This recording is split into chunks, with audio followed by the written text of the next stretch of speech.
I'm an author, and I do authorly things like record my own audiobooks. And you can too. I come to you today from my home office, a room of excellent light and poor sound, so I can show you some techniques that can help you improve your narration skills. Narration is a type of acting. Professional narrators are a form of voice actor. While you don't need to be a trained actor to be able to narrate your own audiobook, having some knowledge of how to better use your voice will improve your product. The most important thing is to be your natural self. Relax and let your personality shine through. You don't want to be stiff or formal or frightened.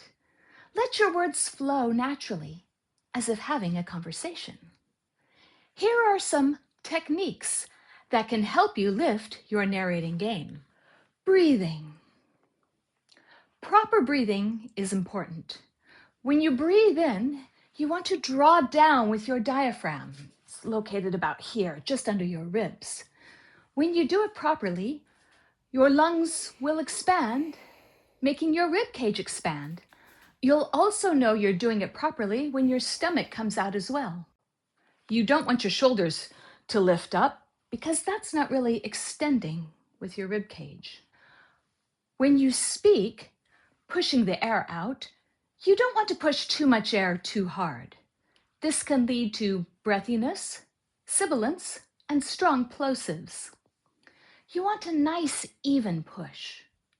If you find it difficult to maintain an even push, you may need to strengthen your diaphragm. One fun exercise singers use to strengthen their diaphragm is called buzzy lips or motorboat. Buzz your lips as if you're a motorboat or an exasperated horse, like this.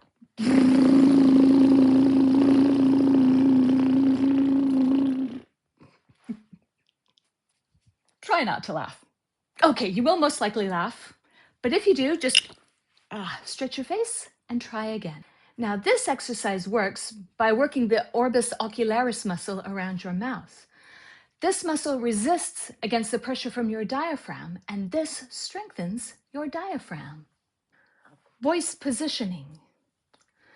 Too many people speak in the back of their throats or up in their nasal cavity. For example, when you're talking in the back of your throat, it sounds a bit gravelly and low. This can cause voice strain. You don't want that, especially if you're talking for hours and hours. And if you're speaking up in your nose, you sound a bit nasally and whiny. You really don't want to sound like Fran Fine from The Nanny. The best place to position your voice is at the front of your mouth. How do you know it's placed properly? By humming. When you hum, your voice naturally places itself in the front of your head. You should feel it vibrate about your nose. If you can't feel it in your head, put your fingers on the bridge of your nose and hum. Now, to place your voice, open your mouth from a hum to a ma sound, keeping the vibrations in the same position, like this. Ma. That way, you know your voice will be placed in the front and sounding good. Articulation. The tongue and the muscles around the mouth can get lazy sometimes. When this happens, articulation can suffer, especially at high speeds. Tongue twisters are an excellent way to improve the responsiveness of your mouth in moving between different consonants. One of the favorites of mine is the teeth, the lips, the tip of the tongue. This one is great because it positions your voice in the front of your mouth. Start off slowly and pay attention to how your mouth feels around the words. Repeat this one over and over. The teeth, the lips, the tip of the tongue. The teeth, the lips, the tip of the tongue. The teeth, the lips, the tip of the tongue. Little by little, speed up. If you find your consonants and vowels getting muddy, ease back on the speed. Mastery first. Speed comes naturally with mastery. The teeth, the lips, the tip of the tongue. The teeth, the lips, the tip of the tongue. The teeth, the lips, the tip of the tongue. The teeth, the lips, the tip of the tongue. The teeth, the lips, the tip of the tongue. The teeth, the lips, the tip of the tongue. The teeth, the lips, the tip of the tongue. Inflection. Do you suffer from flat tone? Do you drone in a monotone when you read? Do your listeners fall asleep from the sound of your voice? Being mindful of inflection will solve that. Your pitch will go up when you ask a question.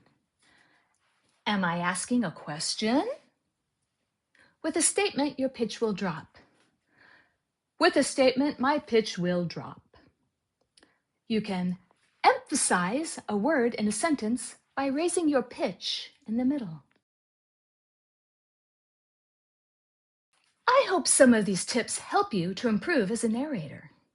For more exercises, get on YouTube and have a look around. Plenty of actors and recording artists have posted some useful exercises that can help you become better at narration. Meanwhile, record your voice and have a good critical listen.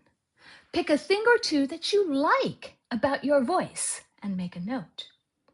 Then choose something you'd like to improve and work on that. Good luck with recording your next audiobook. If you want more in-depth information about how you can record your own audiobooks, check out The Author's Guide to Recording Your Own Audiobooks.